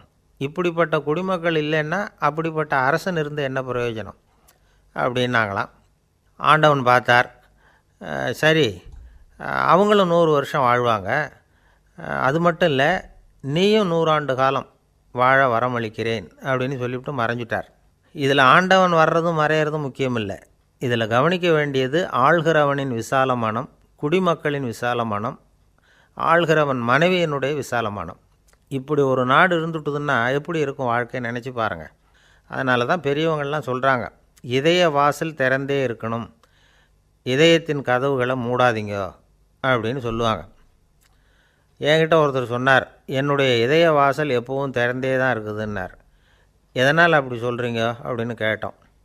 டாக்டரே சொல்லிவிட்டார், என்னுடைய இதயத்தில் ஒரு ஓட்டை இருக்குது அப்படின்னு, வால்வு சரியில்லையா அப்படிங்கிறார். அளவுக்கு மிஞ்சினால் அமிர்தமும் நஞ்சு அப்படின்னு சொல்லுவாங்க. அது உண்மைதான். ஒருத்தருக்கு அளவுக்கு மீறிய புகழ் வந்துட்டுதுன்னு வச்சுங்க, அது கூட ஆபத்தாக போயிடுறது உண்டு. பழங்காலத்துல எல்லாம் கிரேக்க தேசத்தில் ஒரு பழக்கம் உண்டாம். அதாவது யாராவது ஒருத்தரை நாடு கடத்தணும்னா அதுக்கு ஒரு வழி உண்டு. அதாவது ஒருத்தரை நாடு கடத்தணும்னு மக்கள் விரும்புகிறாங்கன்னு வச்சுங்களேன், அவர் பேரை ஒரு மண்பாண்ட ஓட்டுச்சில்லில் எழுதி அதை ஒரு குறிப்பிட்ட பொது இடத்துல போட்டுற வேண்டியது, அவ்வளவுதான். இது மாதிரி பல பேர் போட்டுக்கிட்டே இருப்பாங்க, எல்லாம் அப்படியே குவிஞ்சு போயிடும். அந்த ஓட்டாஞ்சில்லு குவியலில் யாருடைய பேர் அதிகமாக இருக்குதோ அந்த நபரை ஒரு 10 ஆண்டுகள் நாடு கடத்தி விடுவாங்க. இது அந்த ஊர் வழக்கமாக. ஒரு நாள் அந்த குவியலுக்கு பக்கத்தில் ஒரு ஆள் நின்றுக்கிட்டு இருக்கிறான். அவன் கையில் ஒரு ஓட்டாஞ்சில்லு வச்சுருக்கிறான். அதில் யாரோட பேரையோ எழுதணும், எழுதி அந்த இடத்துல போடணுங்கிறது அவன் ஆசை. ஆனால் அவன் படிக்காதவன், அதனால் எழுத தெரியல. யாராவது அந்த வழியாக வர்றாங்களான்னு பார்த்துக்கிட்டே நின்றுக்கிட்டு இருந்தான். ஒரு பெரியவர் வந்துக்கிட்டு இருந்தார். அவர்கிட்ட ஓடினான், கையில் இருந்த மண்பாண்ட சில்லை கொடுத்தான். ஐயா, இதில் ஒரு பேர் எழுதி கொடுங்களேன்னா. அந்த பெரியவர் அதை வாங்கி கையில் வச்சுக்கிட்டு, என்ன பேர் எழுதணும் சொல்லு அப்படின்னா. இவன் சொன்னான், அரிஸ்டைடிஸ் அப்படின்னு எழுதுங்க அப்படின்னா. இதை கேட்டதும் அந்த பெரியவருக்கு அதிர்ச்சி. ஏன்னா அவர் தான் அரிஸ்டைடிஸ், தத்துவ மேதை அரிஸ்டைடிஸ் அவர். இருந்தாலும் நான் தான் அதுங்கிறத காட்டிக்காமல் அந்த ஆளுகிட்ட கேட்டார், அது சரிப்பா, அரிஸ்டைடிஸுங்கிற பேரை எழுத சொல்கிற, அவர் உனக்கு என்ன கெடுதல் பண்ணார், அவர் பேரை இதில் எழுத சொல்கிறியே அப்படின்னு கேட்டிருக்கார். அதுக்கு இவன் சொன்னானா, அவர் எனக்கு எந்த கெடுதலும் பண்ணலை, அவரை நான் பார்த்தது கூட இல்லை அப்படின்ட்டுருக்கான். அப்புறம் எதுக்காக அவரை நாடு கடத்தணும்னு நீ ஆசைப்படுற அப்படின்னு கேட்டிருக்கார். இப்போ அந்த ஆள் சொல்கிறான், அரிஸ்டைடஸை பற்றி எல்லாரும் பேசுகிறாங்க, அவர் ரொம்ப நல்லவர், அவர் ஒரு பெரிய அறிவாளிங்கிறாங்க, அவர் ஒரு பெரிய வள்ளல், பேரறிஞர், இப்படி எல்லாரும் சொல்கிறத கேட்டு கேட்டு எனக்கு ரொம்ப அலுத்து போயிட்டுது, அதனால தான் வெறுப்பாயிட்டேன் அப்படின்னு நானும். இதிலேருந்து என்ன தெரியுது? நாம் நல்லவனாக இருக்கிறதுல ஒன்றும் இடைஞ்சல் இல்லை. ஆனால் நம்மளை நல்லவன் நல்லவன் எல்லாரும் சொல்ல ஆரம்பிச்சிட்டாங்கன்னு வச்சுக்கோங்க, அப்போ இடைஞ்சல் ஆரம்பம்னு அர்த்தம். எதுவுமே அளவுக்கு மிஞ்சி போகாமல் பார்த்துக்க வேண்டியது ரொம்ப அவசியம். அளவுக்கு அதிகமாக ஆசைப்படாதவங்களில் ஆப்ரஹாம் லிங்கனும் ஒருத்தரான். அவர் ஒரு தடவை தன்னுடைய நண்பர்கள்கிட்ட பேசிக்கிட்டு இருந்தாராம். ஒருத்தர் கேட்டிருக்கார், ஒரு மனுஷனுக்கு கால்கள் எவ்வளோ உயரம் இருக்கணும் அப்படின்னு கேட்டாராம். இதுக்கு ஆப்ரஹாம் லிங்கன் சொன்னாராம், அது என்ன, இடுப்புலேருந்து தரையை தொடுற அளவுக்கு உயரம் இருந்தால் போதும் அப்படின்னாராம். ஒரு ஜென் துறவி, அவருக்கு ரொம்ப வயசாகிட்டுது, கடைசி காலம். நண்பர்களெல்லாம் கூப்பிட்டார். நண்பர்களே, நான் வித்தியாசமான முறையில் சாகணும்னு ஆசைப்பட்றேன், அதுக்கு ஏதாவது யோசனை சொல்லுங்களேன் அப்படின்னு கேட்டாராம். நண்பர்கள் சிரித்தாங்க. என்ன பேச்சு பேசுகிறீங்க, சாவறதுங்கிறது என்ன விளையாட்டுத்தனமான காரியமா அப்படின்னு கேட்டிருக்காங்க. அந்த துறவி கொஞ்ச நேரம் யோசனை பண்ணார். அப்புறம் கேட்டாராம், இது வரைக்கும் யாராவது நடந்துக்கிட்டே இறந்துருக்குறாங்களா அப்படின்னாராம். எல்லாரும் இல்லைன்னாங்களாம். ஒருத்தர் மட்டும் சொல்லியிருக்கார், அப்படியும் ஒருத்தர் இறந்துருக்கிறதாக ஒரு கதையில் படிச்சிருக்கிறேன், ஒரு ஞானியால் தான் அப்படியெல்லாம் செய்ய முடியும் அப்படின்னு அவர் சொன்னாராம். சரி, அப்படின்னா அந்த முறை நமக்கு வேணாம், நின்றுக்கிட்டே யாராவது உயிரை விட்டுருக்காங்களா அப்படின்னு விசாரித்தாராம். அப்படியும் ஒருத்தர் இறந்துருக்கிறார் அப்படின்னாங்களாம். மறுபடியும் அந்த துறவி யோசனை பண்ணியிருக்கிறார். ஏதாவது வித்தியாசமான முறையில் நாம் போகணும் அப்படிங்கிறது அவருடைய விருப்பம். மனிதன் எப்படி வாழ்கிறானோ அப்படி இறப்பது தான் நல்லது. சரி, யாராவது தலைகீழாக யோகம் செய்யும் நிலையில் இறந்துருக்கிறாங்களா அப்படின்னு விசாரித்தாராம். நண்பர்கள் சிரித்தாங்க. தலைகீழாக நின்னபடி இறந்ததாக நாங்கள் கேள்விப்பட்டதே இல்லை, அது முடியாத காரியம் அப்படின்ட்டுருக்காங்க. இப்போ அந்த துறவிக்கு திடீர்னு உற்சாகம் வந்துட்டுது. உடனே எழுந்திரிச்சார், தலைகீழாக நின்னார், அப்படியே உயிரை விட்டுட்டார். அவ்வளோதான். அந்த மடாலயத்தில் ஒரே குழப்பம், எப்படி அவரை கீழே இறக்கி படுக்க வைக்கிறது அப்படின்னு புரியல. இப்படி உயிர் விடுறதை பற்றி அவங்க இது வரைக்கும் கேள்விப்பட்டதும் இல்லை. உண்மையிலேயே இவர் இறந்து தான் போனாராங்கிறதும் தெரியல. சோதித்து பார்த்தாங்க. இதய துடிப்பு, நாடி துடிப்பு எல்லாம் நின்று போயிருந்தது. இவர் எப்பவும் இப்படி தான், என்ன பண்ணுறது இப்போது அப்படின்னு சொல்லி எல்லோரும் குழம்பிக்கிட்டு இருக்கிற சமயத்தில் ஒரு பெரிய ஒரு யோசனை சொன்னார். இந்த துறவியோட மூத்த சகோதரி பக்கத்து மடாலயத்தில் இருக்கிறாங்க, அவங்கள இங்கே அழைச்சிட்டு வந்தால் ஏதாவது வழி கிடைக்கும் அப்படின்னார். அந்த அம்மாவுக்கு 90 வயசு. அழைச்சிட்டு வந்தாங்க. ஒரு குச்சியை ஊன்றிக்கிட்டு அப்படியே மெதுவாக நடந்து வந்தாங்க. தம்பி, தலைகீழாக நின்று உயிர் விட்டு இறக்கிறத பார்த்தாங்க. தம்பின்னு கூப்பிட்டு பார்த்தாங்க, ஒன்றும் காணோம். உடனே என்ன பண்ணாங்க, தன்னுடைய கைத்தடியால் தம்பியோட உடலை ஒரு தட்டு தட்டினாங்க. ஏப்பா, சாகிறப்பவும் உன்னுடைய குறும்புத்தனத்தை விடலையா? இப்படியாடா சாகிறது, ஒழுங்காக செத்து தொலை அப்படின்னாங்களாம். அவ்வளவுதான். உடனே அந்த துறவி திரும்பி நேராக நின்னார்.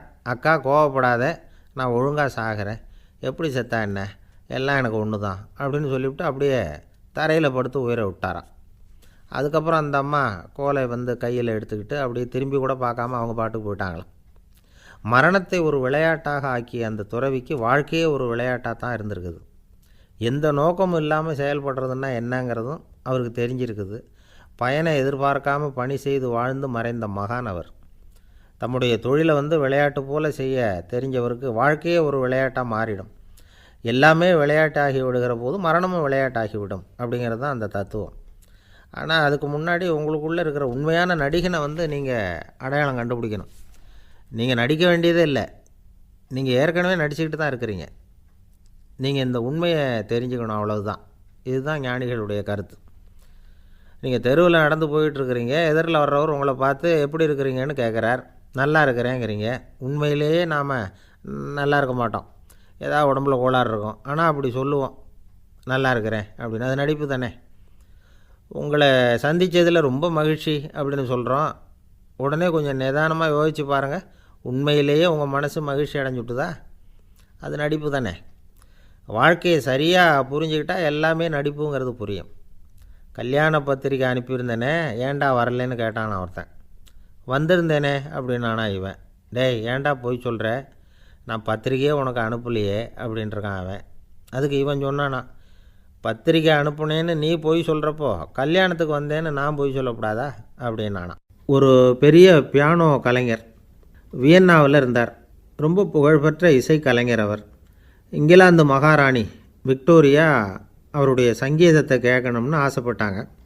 அவரை அரண்மனைக்கு கூப்பிட்டாங்களாம். பியானோ வாசிக்க சொல்லி கேட்டாங்களாம். இவரும் ரொம்ப பிரமாதமாக வாசித்து காட்டியிருக்கார். உடனே பாராட்டி பரிசுகள்லாம் கொடுத்து அனுப்புனாங்களாம். அந்த இசையை கேட்குறதுல அரசிக்கு ரொம்பவும் ஆர்வம் உண்டு. அதனால் அதுக்கப்புறமும் அந்த கலைஞர் அடிக்கடி அரண்மனைக்கு வர வேண்டிய அவசியம் ஏற்பட்டது. ஏன்னா அரசி கூப்பிட ஆரம்பித்தாங்க. இவர் போகணும், அங்கே இசை நிகழ்ச்சி நடத்தணும். இவர் அங்கே பாடி வாசிக்கிறது உண்டு. ஒரு தடவை மகாராணி அவரை பார்த்து, உங்கள் நாட்டு தேசிய கீதம் பாடுங்களேன் அப்படின்னு கேட்டாங்களாம். உடனே அவர் தன்னுடைய நாடான ஆஸ்திரியாவின் தேசிய கீதத்தை பாடியிருக்கிறார்.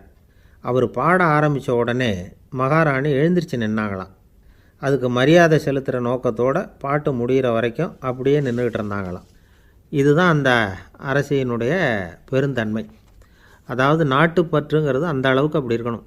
இப்படி ஒரு அரசியே நம்ம நாட்டு தேசிய கீதத்துக்கு எழுந்திரிச்சு நின்று மரியாதை செலுத்துகிறாங்க அப்படிங்கிறத புரிஞ்சிக்கும் பொழுது அந்த முதிய கலைஞரின் மகிழ்ச்சிக்கு அளவே இல்லையாம்.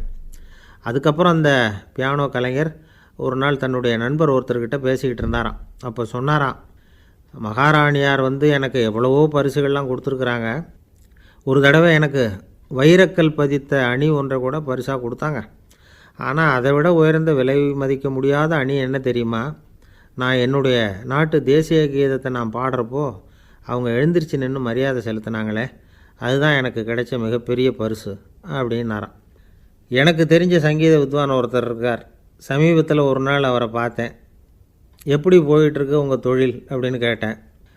ரொம்பவும் வித்தியாசமாக போயிட்டுருக்குங்க அப்படின்னார். என்ன சொல்கிறீங்க அப்படின்னேன். முன்னாடியெல்லாம் நான் பாடினா எதிரில் இருக்கிறவங்க தான் எழுந்திரிச்சு போயிட்டு இருந்தாங்க.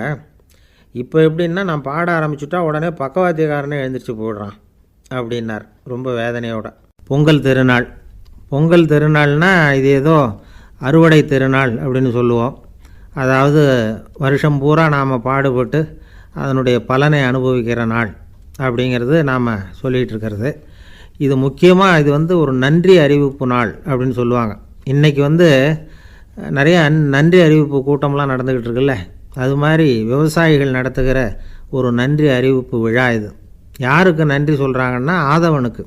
அதாவது சூரியன் இல்லைன்னா விவசாயம் இல்லை. அதனால் ஆதவனுக்கு நன்றி செலுத்துகிற நாளாக இந்த பொங்கல் திருநாளை நாம் கொண்டாடுறோம்.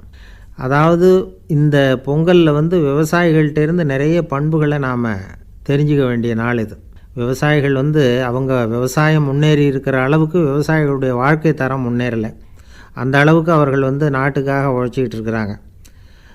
அந்த காலத்திலே அதை பற்றி ஒரு கதை சொல்கிறது உண்டு. ஒரு வயசான ஆள் நிலத்தில் ஏறு உழுதுகிட்டு இருந்தாராம். கிழிஞ்சு போன ஒரு சின்ன துண்டை தான் இடுப்பில் கட்டியிருந்தாராம். தலையில் ஒரு கந்தலை சுற்றி இருந்தார். உடம்பு பூரா சேரு, ரொம்ப ஏழை. ஏறு ஓட்டிகிட்டு இருக்கிறவர் வேறு எப்படி இருப்பார்? இருந்தாலும் அந்த ஆள் ரொம்ப ஜாலியாக பாட்டு பாடிக்கிட்டே ஏறு உழுதுகிட்டு இருந்தாராம். உடம்புல தான் அவர் ஏழையை தவிர மனசில் ஒரு ஏழையாக தெரியல. அந்த சமயத்தில் அந்த நாட்டு ராஜா அந்த பக்கமாக குதிரை மேலே வந்தாராம். வேட்டைக்கு போயிட்டு பரிவாரங்களோடு திரும்பி வந்துக்கிட்டு இருக்கிறார். ரொம்ப செல்வ செழிப்பில் இருக்கிற ராஜா அவர் இந்த வயசான விவசாயியை பார்த்துருக்கார். இந்த ஆள் ரொம்பவும் ஏழைங்கிறது அவர் பார்த்தாவே பளிச்சுன்னு தெரியுது. கட்டிக்கிறதுக்கு நல்ல துணி இல்லை, உடம்போ இழைச்சி போயிருக்குது, வயிறு முதுகில் போய் ஒட்டிகிட்டு இருக்கு, கண்ணு குழி விழுந்து போயிருக்குது. ஆனாலும் முகத்தை பார்த்தா சந்தோஷமாக இருக்கிற மாதிரி இருக்குது. இவ்வளோ உற்சாகமாக பாடிக்கிட்டு இருக்கிறாரே அப்படின்னு ஆச்சரியமாக நினச்சி பார்த்தார் அந்த ராஜா. சரி, அவர்கிட்ட கொஞ்சம் பேச்சு கொடுத்து பார்க்கலாம் அப்படின்னு முடிவு பண்ணார். ஐயா பெரியவரே, இப்படி கொஞ்சம் வர முடியுமான்னாராம். பொழுது போகிறதுக்குள்ளே நான் இந்த வயல் பூரா உழவு ஓட்டி ஆகணும், அதனால் பேசுகிறதுக்கு நேரம் இல்லை அப்படின்னாராம் அந்த பெரியவர். என்ன அவ்வளவு அவசரமாக? மீதி இருந்தால் நாளைக்கு உழுதக்கூடாதா? அது சரி, உனக்கு எத்தனை ஏக்கர் நிலம் இருக்குது அப்படின்னு விசாரிச்சிருக்கார் ராஜா. எனக்குன்னு சொந்தமாக உள்ளங்கை அளவு கூட நிலம் கிடையாது. இது எங்கள் முதலாளியோட நிலம். இதை பூராவும் உழுது முடித்தா தான் அவர் கூலி கொடுப்பார். நான் கூலிக்கு உழுதுகிட்டு இருக்கிறேன். உங்ககிட்ட பேசிக்கிட்டு இருந்தால் அவருக்கு துரோகம் பண்ணது மாதிரி ஆகிடும் அப்படின்னாராம். ராஜா குதிரையை விட்டு கீழே இறங்கினார். வரப்பில் நடந்து அந்த பெரியவர்கிட்டே போனாராம். சரி, ஒரு நாள் பூரா உழுதா உனக்கு எவ்வளவு கூலின்னு கேட்டிருக்கார். 8 அணா கூலி கிடைக்கும்னாராம் அவர். இது ரொம்ப காலத்துக்கு முன்னாடி நடந்த ஒரு சம்பவங்கிறதுனால அப்போ 8 அணா கூலிங்கிறது ரொம்ப பெருசு. இருந்தாலும் அதுவும் அந்த ராஜாவுக்கு பெரிய கூலியாக தெரியல. இவ்வளவு தானா, இதை வச்சுக்கிட்டு நீ எப்படி காலம் தள்ளுற அப்படின்னாராம். ஒன்றும் கவலை இல்லை அப்படின்னாராம் அவர். ராஜாவுக்கு ரொம்ப ஆச்சரியமாக போச்சு. 8 அணா கூலி வாங்குகிற இந்த ஆள் கவலை இல்லாமல் இருக்கிறார், ஏராளமான வசதியோடு இருக்கிறன்னா கவலை இல்லாமல் வாழ முடியலையே அப்படின்னு நினச்சி பார்த்துருக்கார். அது சரி, 8 அணாவில் எப்படி குடும்பம் நடத்துகிற அப்படின்னு கேட்டாராம். எனக்கு கிடைக்கிற 8 அணாவில் 2 அணா குடும்பத்துக்கு செலவழிக்கிறேன், 2 அணா பழைய கடனுக்கு கொடுக்குறேன், 2 அணா தர்மம் செய்கிறேன், 2 அணா வட்டிக்கு கொடுக்குறேன், ஒரு குறையும் இல்லைன்னாராம். ராஜாவுக்கு ஒன்றும் புரியல. எனக்கு ஒன்றும் புரியலேன்னு இருக்கார். ஐயா, எனக்கும் என் மனைவிக்கும் 2 அணா செலவாகுது. வயசான அம்மா அப்பா இருக்கிறாங்க, சின்ன வயசில் என்னை காப்பாற்றினவங்க அவங்க. அந்த கடனுக்கு 2 அணா செலவாகுது, அது பழைய கடன். என் தங்கச்சி ஒருத்தி ஆதரவு இல்லாத நிலைமையில் தன்னுடைய மகனோட என் வீட்டில் இருக்கிறா, அவளுக்கும் அவள் மகனுக்கும் 2 அணா செலவு பண்ணுறேன், அது தர்மம். எனக்கு 2 பிள்ளைங்க இருக்கிறாங்க, அவங்களுக்கு 2 அணா செலவு பண்ணுறேன், அது வட்டிக்கு கொடுக்கறது மாதிரி. பிற்காலத்தில் அவங்க எங்களை காப்பாற்றுவாங்க. அந்த வகையில் நான் திருப்தியோடு வாழ்ந்துக்கிட்டு இருக்கிறேன் அப்படின்னாராம். ராஜாவுக்கு அர்த்தம் புரிய ஆரம்பிச்சுதான். அந்த பெரிய நிலத்தை விலை கொடுத்து வாங்கி அந்த பெரியவருக்கே தானமாக கொடுத்துட்டாராம். இப்போ உழுதவருக்கே நிலம் சொந்தமாயிட்டுது. அன்னையிலேருந்து அரசனுக்கும் ஆறுதல் கிடைச்சிதான். இப்படி ஒரு கதை சொல்லுவாங்க. 8 அணா வருமானத்தை வச்சுக்கிட்டு எப்படி காலத்தை தள்ளுறதுன்னு சொல்கிறதுக்காக இந்த கதையை சொல்கிறதாக யாரும் தப்பாக நினச்சிக்கக்கூடாது. கிடைக்கிறத எப்படி பங்கு போடுறார், எப்படி திருப்தியாக வாழறார் அப்படிங்கிறது தான் முக்கியம். அது மாதிரி இன்றைக்கு இந்த பொங்கல் திருநாளில் உழவர்கள் மனசு மகிழ்ச்சியாக இருந்ததுன்னா அது எல்லாரும் மகிழ்ச்சியாக இருக்கிறது மாதிரி அர்த்தம். அதனால் அவர்கள்ட்டேருந்து நாம் பாடம் கற்றுக்கணும். சில உழவர்கள் தங்கள் நிலத்தில் விளையிறத தாங்கள் சாப்பிட மாட்டாங்க. அடுத்தவங்கள்ட்ட விற்றுட்டு சந்தையில் போய் வேறு அரிசி வாங்கிட்டு வந்து தான் இவங்க சாப்பிடுவாங்க. அப்படிப்பட்ட விவசாயிகள்லாம் இது உண்டு. பங்கிடுகிற பண்பை உழவர்கள்ட்டேருந்து கற்றுக்கொள்ளுங்கள் அப்படிம்பாங்க. ஒரு ஆள் நிம்மதியாக மகிழ்ச்சியாக இருந்தானா, உங்கள் நிம்மதிக்கும் மகிழ்ச்சிக்கும் என்ன காரணம்னு கேட்டிருக்கார் இன்னொருத்தர். என்கிட்ட இருந்தது பூராவையும் என் பிள்ளைங்களுக்கு சமமாக பங்கு போட்டு கொடுத்துட்டேன், எனக்குன்னு எதுவுமே வச்சுக்கல, அதுதான் நிம்மதிக்கு காரணம்ன்றிருக்கான். உங்ககிட்ட இருந்தது எவ்வளவு இருந்தது அப்படின்னு கேட்டிருக்காரு அவர். மொத்தமாக ஒரு 50,000 ரூபா இருக்கும் அப்படின்னு இருக்கான். அவ்வளவும் பணமாகவே இருந்ததா அப்படின்னு கேட்டிருக்காங்க இவங்க. இல்லைங்க, அவ்வளவும் கடன், அதை தான் பிரித்து கொடுத்துருக்கேன் பிள்ளைங்கக்கிட்ட அப்படின்னு நானா. அவன், ஐயா உங்கள் பேரை தொடர்ந்து தினம் கேட்டுக்கிட்டு இருக்கிறேன் அப்படின்னார் ஒருத்தர். தொடர்ந்து கேட்குறீங்களே, உங்களுக்கு காது வலிக்கலையா அப்படின்னு கேட்டோம். பேசுகிற உங்களுக்கே வாய் வலிக்கலை அப்படிங்கிறப்போ கேட்குற எங்களுக்கு எப்படி காது வலிக்கும் அப்படின்னார். நம்ம உடம்பில் ஒரு அதிசயம் என்ன தெரியுமா? ரொம்ப நேரம் நாம் நடக்கிறோம்னு வச்சுக்கோங்க, கால் வலிக்கும். ரொம்ப நேரம் வேலை செஞ்சால் கை வலிக்கும், உடம்பு வலிக்கும். ரொம்ப நேரம் பார்த்துக்கிட்டே இருந்தால் கண்ணு வலிக்கும். ரொம்ப நேரம் பேசிக்கிட்டே இருந்தால் வாய் கூட வலிக்கும். ஆனால் ரொம்ப நேரம் கேட்டுக்கிட்டே இருக்கிறதுனால காது வலிக்கிறது இல்லை. அதனால் கேட்குறதுக்கு முக்கியத்துவம் கொடுத்தாங்க நம்ம பெரியவங்க. திருவள்ளுவர் தேவையில்லாமல் வார்த்தைகளை உபயோகப்படுத்த மாட்டார். ஒரு திருக்குறள்னு எடுத்துக்கிட்டாவே அதில் மொத்தம் 7 வார்த்தைகள், அவ்வளவுதான். அப்படி 7 வார்த்தைகள் மட்டுமே உள்ள ஒரு திருக்குறளில் வள்ளுவர் ஒரே வார்த்தையை 5 தடவை உபயோகப்படுத்தியிருக்கிறார், திரும்ப திரும்ப பயன்படுத்தியிருக்கிறார். அப்படின்னா அதை எந்த அளவுக்கு வலியுறுத்தி சொல்கிறார் அப்படிங்கிறத நாம் புரிஞ்சுக்கணும். அது என்ன குறள்? செல்வத்துள் செல்வம் செவிச்செல்வம், அச்செல்வம் செல்வத்துள் எல்லாம் தலை. செவிச்செல்வம்ங்கிறது அவ்வளவு முக்கியமானது. கற்றலின் கேட்டல் நன்று. அதிகம் கேட்கணுங்கிறதுக்காகத்தான் எவ்வளவு கேட்டாலும் காது வலிக்கிறதில்ல. குறைச்சலாக பேசணும், அதிகமாக கேட்கணும். இன்னொரு விஷயம் கவனிங்க. நம்ம உடம்பில் கண்ணுக்கு மூடி இருக்குது, எதையாவது நாம் பார்க்க விரும்பலைன்னா உடனே கண்ணை மூடிக்கலாம். நம்ம வாய்க்கு மூடி இருக்குது, பேச விருப்பம் இல்லையா, வாய் மூடிக்கலாம். மூக்குக்கு கூட மூடிக்கிற வசதி இருக்குது, எதையாவது முகர விருப்பம் இல்லையா, மூச்சை அடக்கிக்கலாம். ஆனால் பாருங்கள், காதுக்கு மூடி கிடையாது, அதை கையால் தான் மூட முடியும். யார் என்ன சொன்னாலும் அது நல்லதோ கெட்டதோ காதில் விழுந்துக்கிட்டு தான் இருக்கும். அறிவு தான் நல்ல விஷயங்களை எடுத்துக்கிட்டு கெட்ட விஷயங்களை விட்டுடணும். நல்ல கருத்துக்கள் நம்ம காதில் நிறைய விழுந்துக்கிட்டே இருக்கணும். அதை கேட்டு நாம் நல்லபடியாக வாழணுங்கிறது தான் படைப்பின் விருப்பம். ஆன்மீகவாதிகள் கூட ஒன்று சொல்லுவாங்க. அதாவது ஆன்மீக பாதையில் நீங்கள் முன்னேறணும்னா முதல்ல சிரவணம் செய்யணும்பாங்க. அதாவது பெரியவங்க சொல்கிற நல்ல கருத்துக்களை கேட்கணும் அப்படின்னு அதுக்கு அர்த்தம். அதனால் யார் நல்ல கருத்துக்களை சொன்னாலும் அதை காது கொடுத்து கேளுங்க. இவ்வளவு கருத்துக்களையும் நம்ம நேயர் ஒருத்தர்கிட்ட சொல்லிகிட்டு இருந்தோம். அவரும் சரி சரின்னு தலையாடிக்கிட்டே இருந்தார். அப்புறம் சொன்னார், நீங்கள் சொல்கிறது சரி தான் சார், காதுக்கு மூடி இல்லைங்கிறது ரொம்ப சரி. அதனால தான் உங்கள் தகவல் கூட நாங்கள் விரும்புகிறோமோ இல்லையோ தினம் காதில் விழுந்துக்கிட்டு இருக்குது அப்படின்னார். எங்களுக்கு ரொம்ப பெருமையாக இருந்தது. அப்படியா அப்படின்னோம். ஆனாலும் என்ன மாதிரி சில பேர் நீங்கள் தகவல் சொல்கிற சமயத்தில் காதில் மூடி இல்லையேன்னு சொல்லி கவலைப்படுறதில்ல சார் அப்படின்னார். ஏன்னு கேட்டோம். காதை மூடுறதுக்கு தானே வசதி இல்லை, ரேடியோவை மூடுறதுக்கு வசதி இருக்குதுல்ல, அதனால் டக்குன்னு அதை மூடி வச்சுருவோம் அப்படின்னார். வங்க நாவலாசிரியர் சரத் சந்திரர் ஒரு நண்பர் அவர்கிட்ட வந்தார். வழக்கமாக எல்லா எழுத்தாளர்கள்கிட்டையும் கேட்குற ஒரு கேள்வியை கேட்டார். நீங்கள் எழுத்துத்துறைக்கு வந்தது எப்படி? இதுதான் கேள்வி. அதை தெரிஞ்சு என்ன பிரயோஜனம்னார் சரத் சந்திரர். சும்மா சொல்லுங்களேன், தெரிஞ்சுக்கிறேன் அப்படின்னார் வந்தவர். சரி சொல்கிறேன்னு ஆரம்பித்தார். நான் ரங்கூனில் வேலை பார்த்துக்கிட்டு இருந்தேன். சம்பளம் பத்தல, வேலையும் பார்த்துக்கிட்டு ஒரு பலசரக்கு கடை வைக்கலாம்னு நினச்சேன். என்னால் மளிகை கடை வச்சு சரியாக நடத்த முடியுமாங்கிற சந்தேகம் என் மனைவிக்கு. அதை சோதனை பண்ணி பார்க்கணுங்கிறதுக்காக சில பொருள்களின் அளவு, அதோட விலை, இப்படி சிலதை சொல்லி எல்லாத்தையும் மனக்கணக்காக கூட்டி போட சொன்னாங்க. என்னால் சரியாக கூட்டி சொல்ல முடியல. உங்களால் மளிகை கடை நடத்த முடியாதுன்னு சொல்லிவிட்டாங்க. உடனே என்ன பண்ணுறது, வேறு வழி இல்லை, கதை எழுத ஆரம்பிச்சிட்டேன் அப்படின்னார். கேட்டவருக்கு சிரிப்பு வந்துட்டு தான். சரத் சந்திரர் ஒரு பக்கம் சீரியஸான நாவல்கள், சிறுகதைகள் எழுதியிருந்தாலும் அவருடைய இன்னொரு பக்கம் வேறு விதம். நண்பர்கள்கிட்ட பேசும்பொழுதும் சரி, அவர்களுக்கு கடிதங்கள் எழுதும்போதும் சரி, கேலியும் கிண்டலும் நகைச்சுவை உணர்வும் அதிகமாக இருக்கும். காந்திஜி ஒரு சமயம் கல்கத்தாவுக்கு வந்திருந்தார். தேசபக்தர்கள் பல பேர் அவர்கிட்ட பேசிக்கிட்டு இருந்தாங்க. அப்போது சரத் சந்திரரும் அங்கே இருந்தார். கிரண் சங்கர் ராய் அப்படிங்கிறவரும் அங்கே இருந்தார். அவர் சொன்னாராம், காந்திஜியோட பழகிய முதல் வங்காளி நான் தான்.